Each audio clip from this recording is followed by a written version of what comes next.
I never thought my morning would begin with a parking war, but the instant I stepped outside, there it was. A sleek, white luxury car sat smugly in my driveway, as if it owned the entire place. For a moment, I just stood there, blinking, trying to process the sheer audacity of what I was seeing. My driveway wasn't small, not by any means, but it was still very much my property. I glanced around, thinking maybe one of my neighbors had some kind of emergency and desperately needed to use the space. But there was no sign of distress, no hurried person rushing to apologize for the outrageous inconvenience. Just the car, sitting there, completely unmoved. I took a deep breath, trying to push down the volcanic irritation bubbling inside me.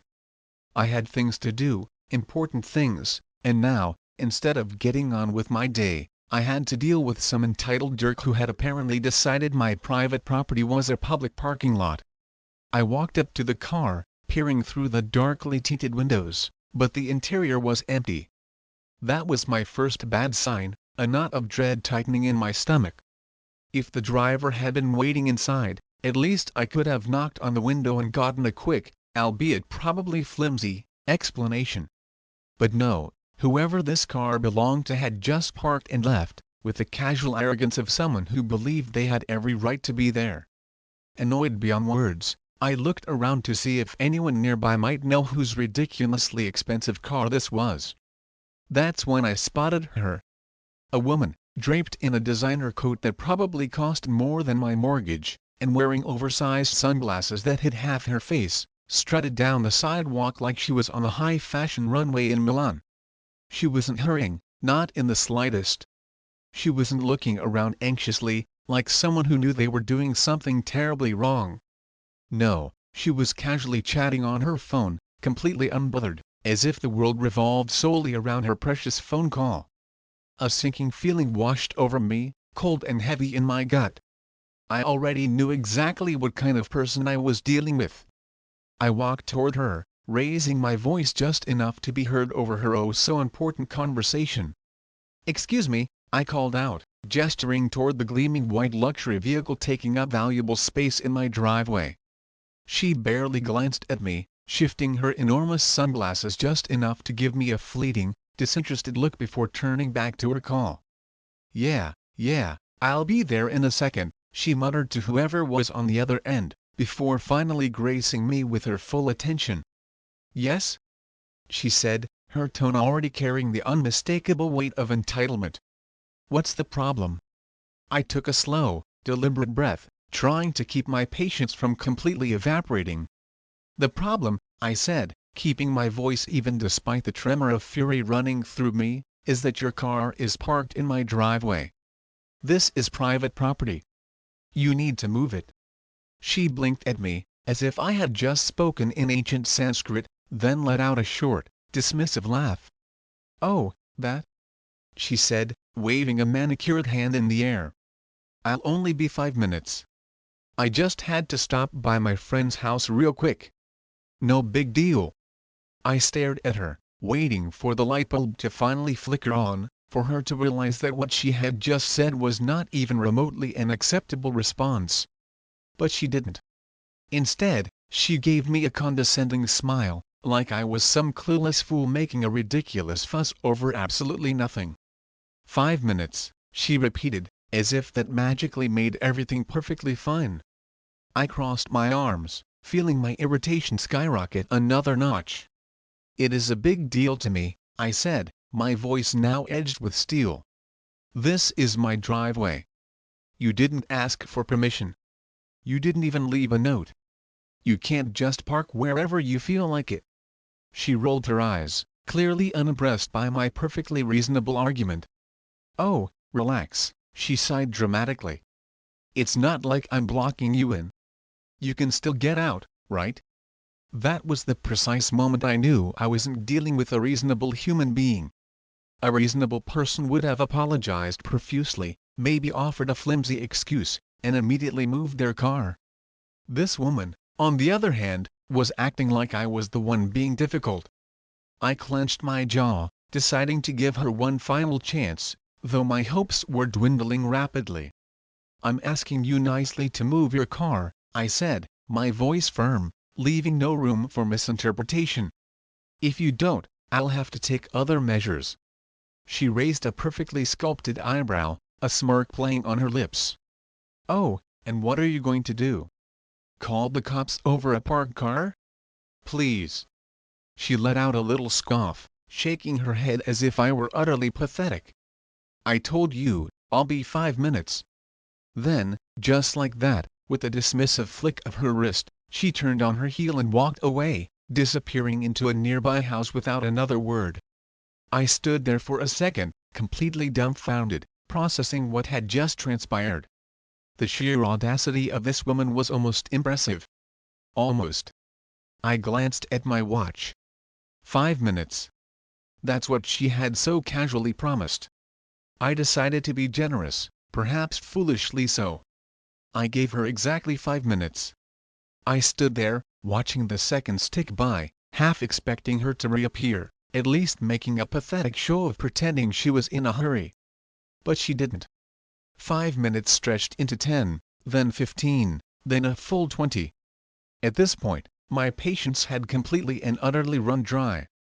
She had brazenly ignored my warning, treated me like some clueless nobody, and acted as if the rules simply didn't apply to her. Well, if she thought she could get away with such blatant disrespect that easily, she wasn't for a rude awakening. I turned toward my trusty tractor, sitting nearby like an old, reliable friend.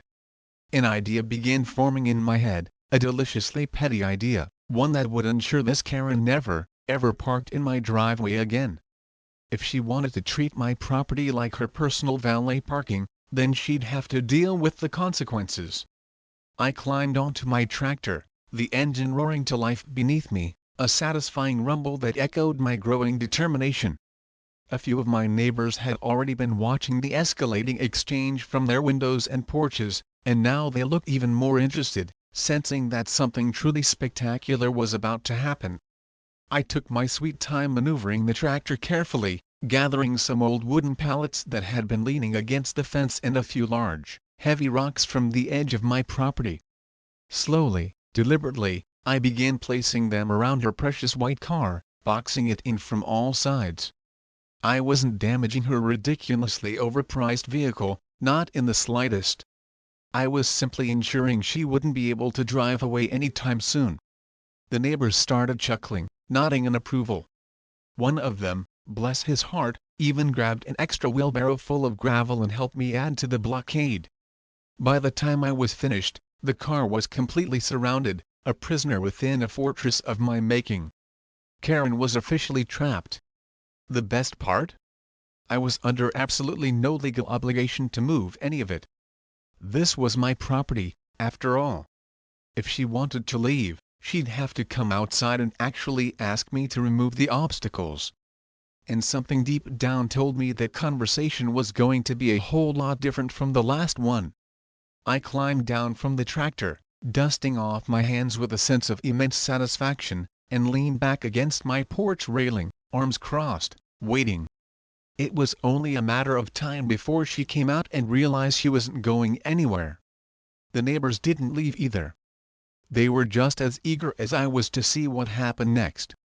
And as I took a slow sip of my coffee, enjoying the peaceful satisfaction of what I had just done, I knew one thing for sure: this was going to be wildly entertaining. I stood back, arms crossed, observing the makeshift barricade I had erected around Karen's car. It wasn't the most sophisticated trap in the world, but it didn't need to be. It was undeniably effective, and that was all that truly mattered. My driveway was no longer an open invitation for entitled strangers to park wherever they pleased. I could already vividly imagine the precise moment she walked out and saw what I had done. The thought alone made a wide grin spread across my face as I leaned against my tractor, patiently waiting for the inevitable fireworks. The neighborhood was already buzzing with palpable interest.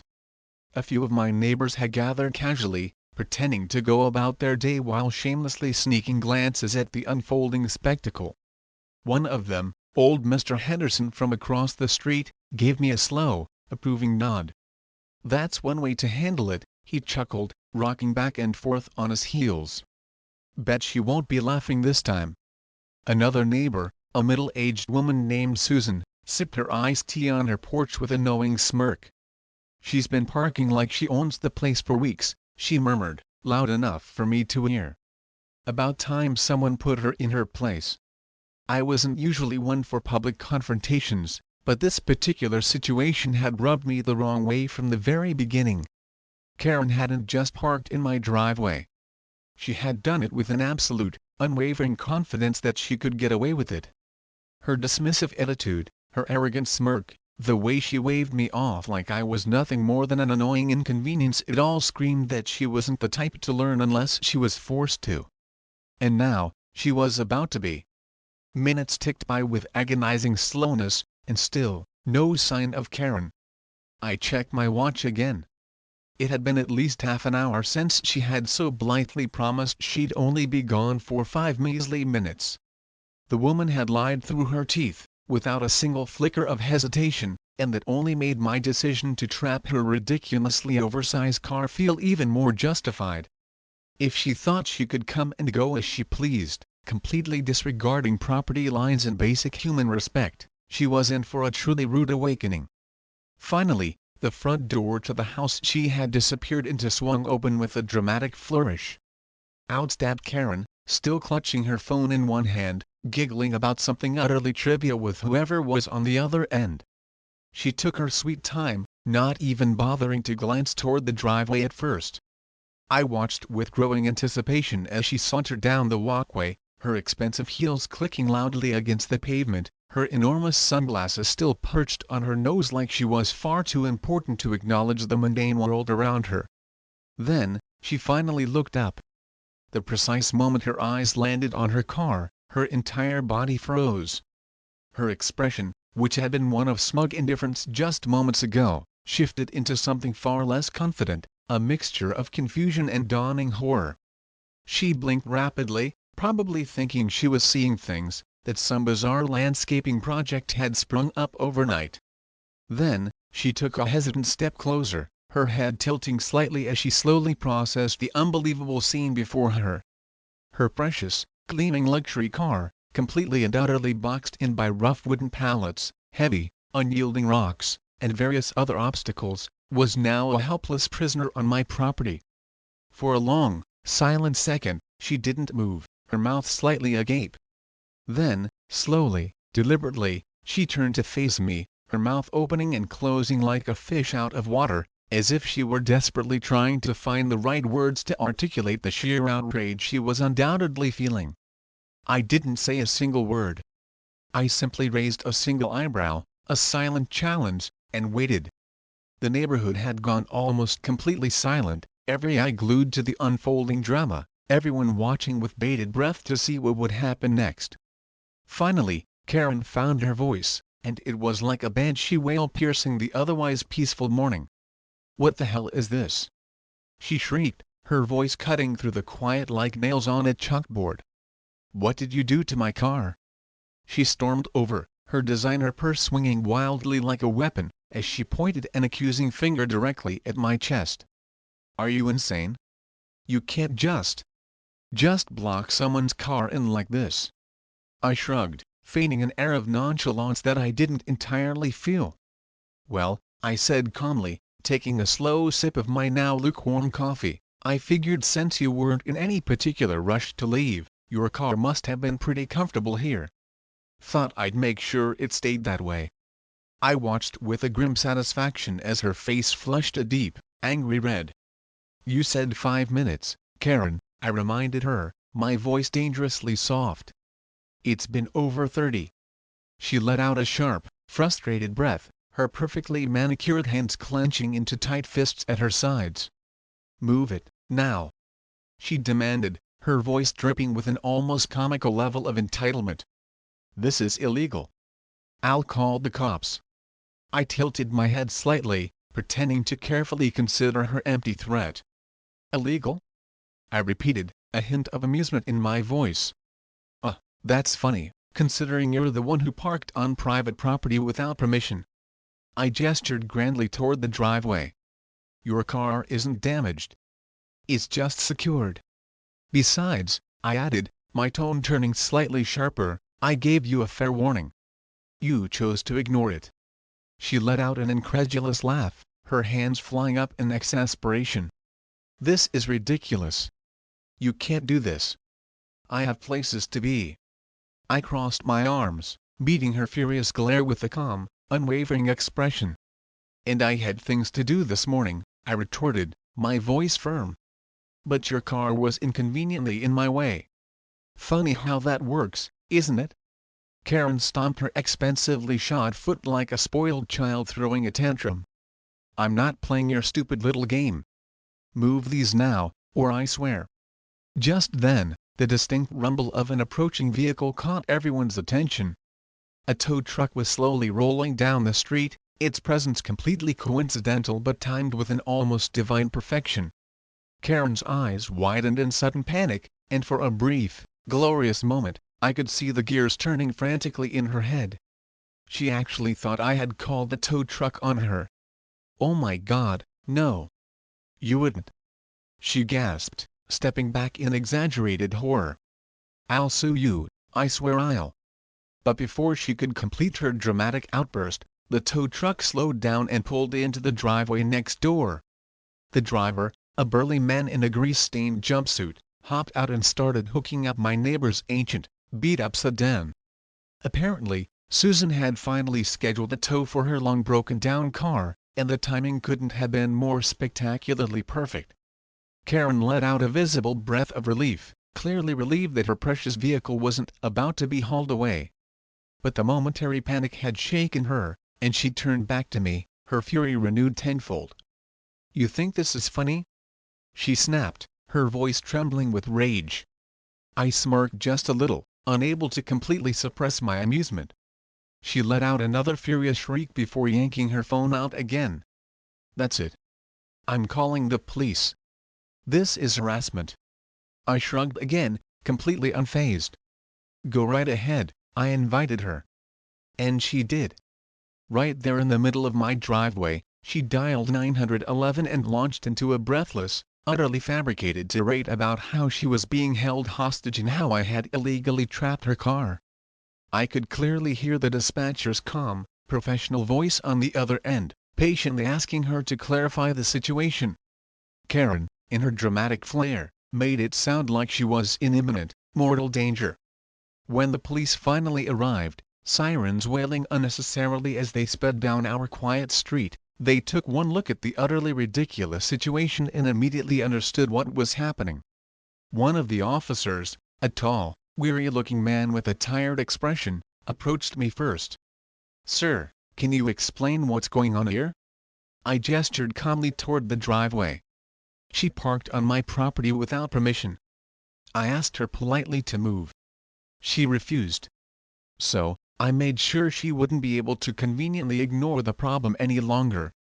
The officer turned to Karen, who was already on the verge of crocodile tears. Ma'am, is this true? He asked, his voice devoid of any real concern. She sniffled dramatically. He trapped my car. He can't do this.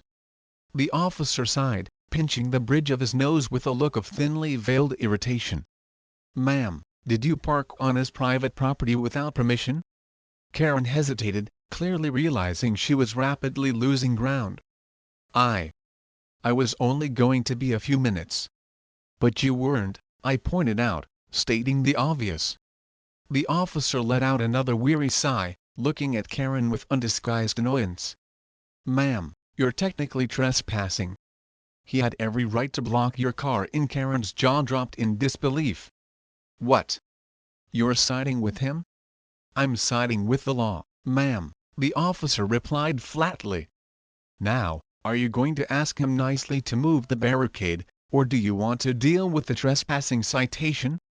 Karen's face went through a rapid series of emotions, shock, fury, disbelief. Finally, with absolutely no other choice, she turned to me, her voice low and seething with barely suppressed rage. Move it. I smirked. Say please. Karen's face twisted in utter fury at my simple request. For a split second, I honestly thought she might actually explode. Her hands clenched into white-knuckled fists at her sides, her lips pressed so tightly together that they turned an unnatural shade of white. The entire neighborhood was completely silent now, every single eye on her. Even the police officer looked mildly amused, though he was doing his best to maintain a semblance of professional neutrality. She let out a shaky breath, her nostrils flaring like an angry bull. "Move it," she hissed, the word laced with pure venom. I didn't move an inch. I simply raised an eyebrow, silently waiting. Karen's jaw tightened even further, if that was even possible. "Moved it!" she practically screamed, the word cracking with suppressed rage. I took a slow, deliberate sip of my coffee, making it abundantly clear that I had all the time in the world. The power balance had completely and utterly shifted, and she knew it. For once in her entitled life, she wasn't in control, and the realization was hitting her like a runaway freight train. She had absolutely no choice. If she wanted her ridiculously expensive car back, she was going to have to swallow her considerable pride. Her shoulders trembled almost imperceptibly with frustration. "Fine," she spat, the word dripping with disdain. "Please." I smiled, a genuine, triumphant smile. "See? That wasn't so hard, was it?" She made a strangled noise in the back of her throat, like she was desperately holding back a primal scream.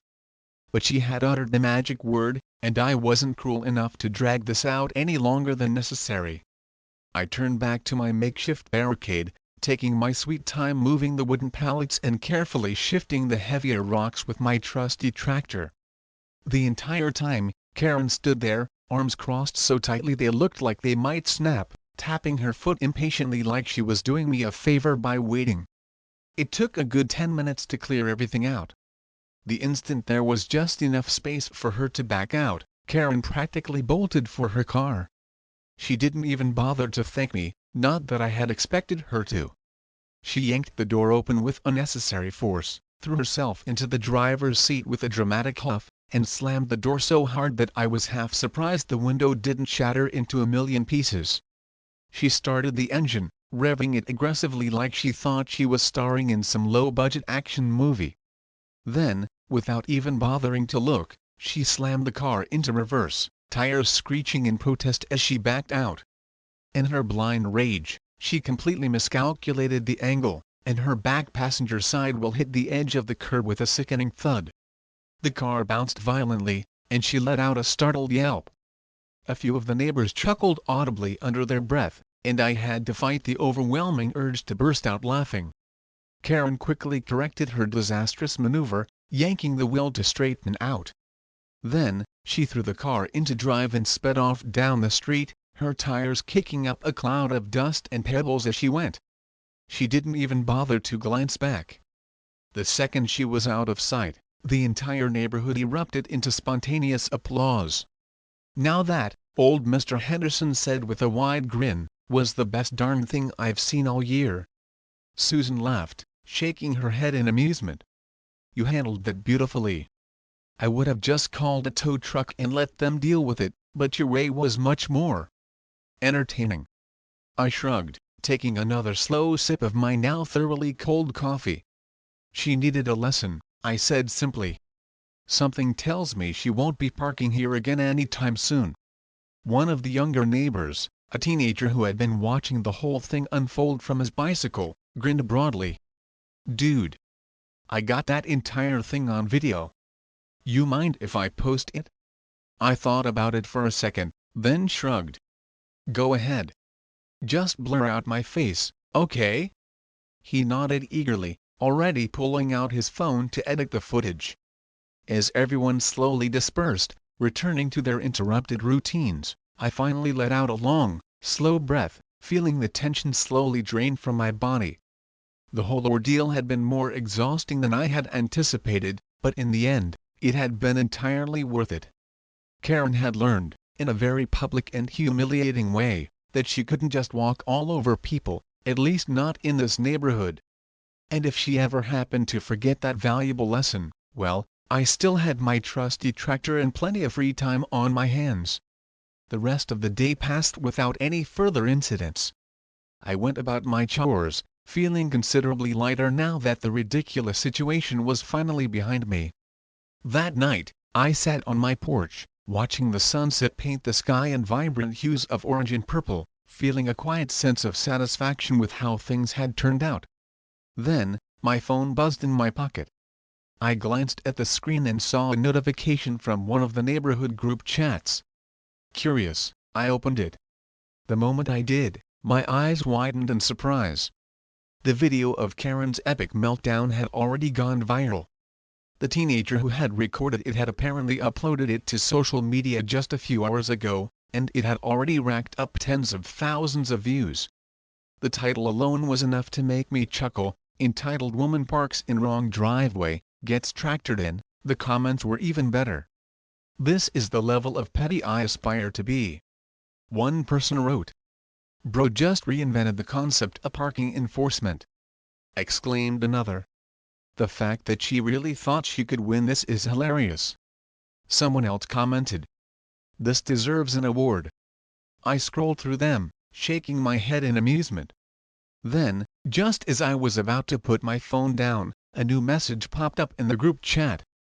Susan had posted a screenshot of a public post Karen had made on her own personal social media account. "She's ranting about it online," Susan wrote, followed by a string of laughing emojis. I clicked on the screenshot. Karen's post was exactly what I had expected, in all caps meltdown about how she had been publicly humiliated by a petty, bitter man who had trapped her car like a child playing with toy blocks. She insisted that she was the real victim, that I had violated her rights, and that she was seriously considering legal action. The comments section on her post was an absolute disaster. Instead of the sympathy she was clearly fishing for, people were roasting her mercilessly. "Girl, you parked in his driveway. What did you expect?" One person commented, "You really thought you were in the right? Huh? This is embarrassing. Just take the L and move on." Another wrote, "Maybe next time, read the private property signs." Someone else chimed in. I couldn't help but laugh out loud. Karen had been so utterly convinced that she was untouchable, that she could do whatever she wanted without any consequences. But now, the whole internet was seemingly against her, and there was absolutely nothing she could do about it. I closed the chat and leaned back in my chair, stretching my arms behind my head. Karen had waltzed into my life thinking she could do whatever she pleased, completely disregarding my warnings, dismissing my words, and treating me like I didn't even exist.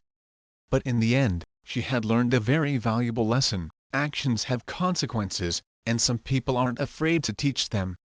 The next morning, I woke up to my phone buzzing like a swarm of angry bees.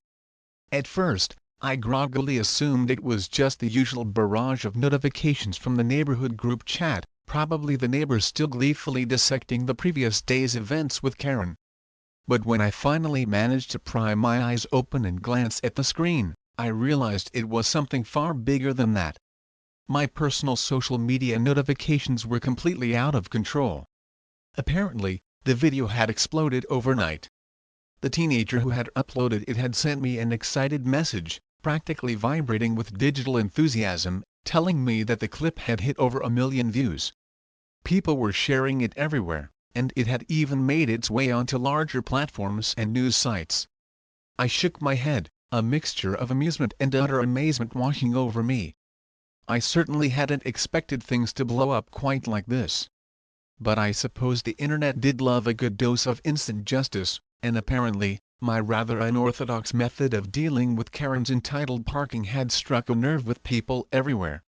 The comments were still flooding in, a never-ending stream of jokes, memes, and heartfelt praise for how I had handled the situation.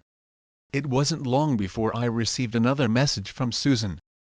"Guess who's having another meltdown online?" she wrote, attaching yet another screenshot from Karen's increasingly unhinged personal page. I opened it and couldn't help but laugh. Karen was in full damage control mode. Her latest post was a lengthy, rambling rant about how she was being cyberbullied and how people were taking things completely out of context. She desperately tried to paint herself as the victim, claiming that I had drastically overreacted and that she had been parked for barely a moment before I unreasonably flipped out. The absolute best part? She ended her dramatic tirade by declaring that she was planning to pursue legal action for defamation. I shook my head, not even remotely surprised. Karen was exactly the type of person who simply couldn't admit when she was wrong. Instead of just letting it go and moving on with her life, she was determinedly digging herself deeper and deeper into the hole she had created. If she had just offered a sincere apology and quietly left things alone, people probably would have forgotten about her by now. But instead, she was only making things exponentially worse for herself. Before I could even put my phone down, another notification popped up. This time, it was a private message from an unknown number. I clicked on it and immediately sighed. Of course. It was Karen. Her message was exactly what I had anticipated, dripping with passive-aggressive indignation and an almost comical level of entitlement. She demanded that I tell the internet to back off and that I owed her a sincere apology for publicly humiliating her. She insisted that she had suffered enough and that if I didn't do something immediately to fix the situation, she would be forced to take serious legal action. I stared at the message for a long moment, debating whether I should even dignify it with a response. I wasn't remotely worried about any so-called legal action. She had absolutely no case, and deep down, I suspected even she knew it. But the sheer audacity of her still attempting to bully me into doing what she wanted was almost laughable. After a moment's consideration, I typed back a simple, concise response: "Actions have consequences, Karen."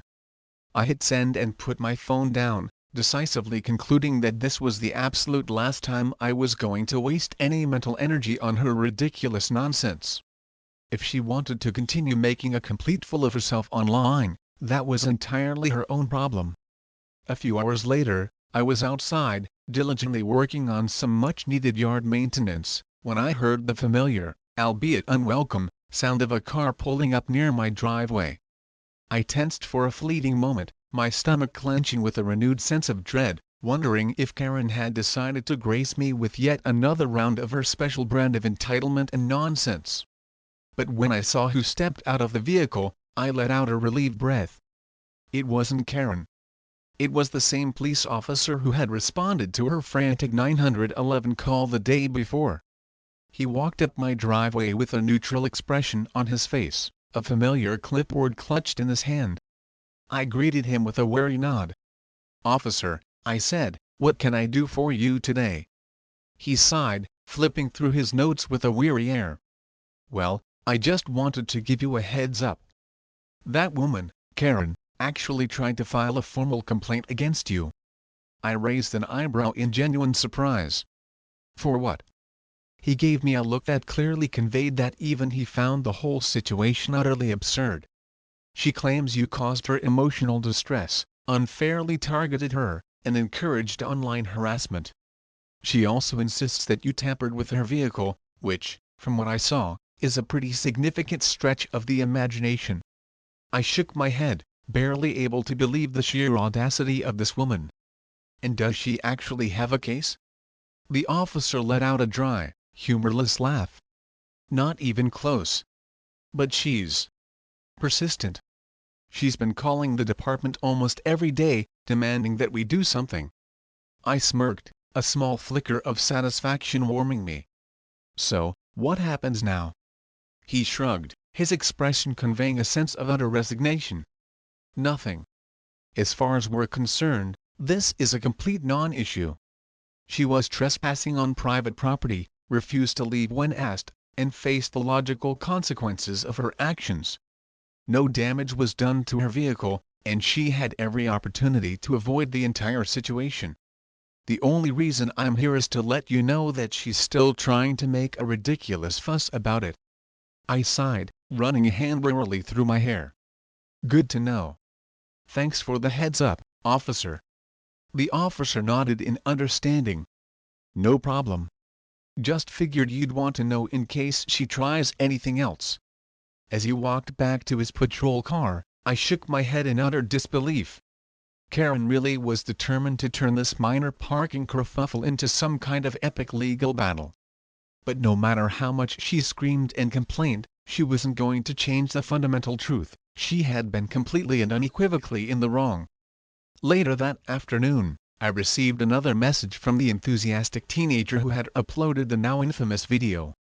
He was practically bursting with digital excitement, informing me that the clip had now surpassed 5 million views. People were still actively talking about it, creating hilarious memes, and sharing their own personal stories of dealing with similarly entitled individuals. Some even jokingly suggested that I should start a driveway justice series and teach more Karens a much-needed lesson in basic courtesy and respect. I chuckled at the idea, but at the same time, I was genuinely glad that so many people had found some amusement in the story. If nothing else, at least Karen's monumental display of entitlement had provided the internet with some much-needed entertainment. A few days later, I was browsing the aisles at the local hardware store when I heard someone whispering behind me. I turned slightly, trying to appear nonchalant, and sure enough, there were two people staring at me, making a rather pathetic attempt at being subtle. One of them finally worked up the courage to approach me. "Hey," he said, a wide grin spreading across his face. "Are you the guy from the Karen video?" I chuckled, a little embarrassed by the unexpected recognition.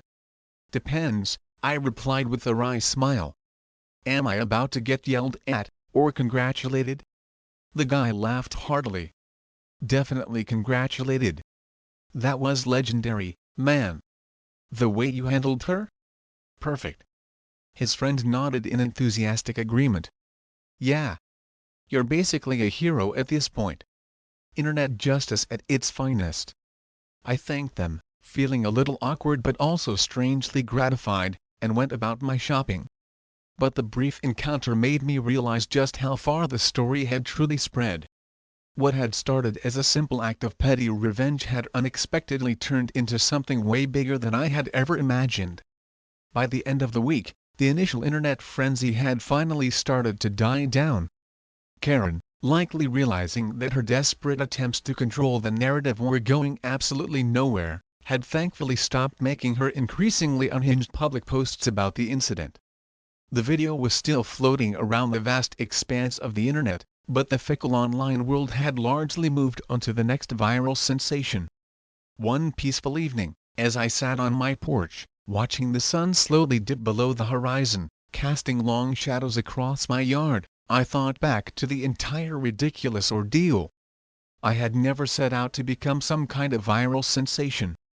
I had simply wanted to prove a point to Karen, to unequivocally demonstrate that actions, no matter how seemingly small, have consequences, and that a sense of entitlement doesn't grant anyone the right to disregard basic rules and common courtesy. And in the end, that's exactly what had happened. Karen had been forced to confront a harsh dose of reality, even if she stubbornly refused to publicly admit it. She had embarrassed herself on a global scale, all because she couldn't be bothered to follow a simple, fundamental rule: don't park in someone else's driveway. As I leaned back in my chair, feeling the cool evening breeze against my skin, I knew one thing for absolute certain: she wouldn't be parking in my driveway ever again. The valuable lesson here is that while it's important to be a good neighbor, it's equally important to stand up for yourself and your boundaries. Sometimes, a firm, albeit slightly unconventional, approach is necessary to teach those who believe the rules don't apply to them that their actions do indeed have consequences. What do you think about this situation? Have you ever dealt with a similar parking dispute? Share your thoughts in the comments below. And if you enjoyed this story, be sure to like this video and subscribe to the channel for more entertaining tales.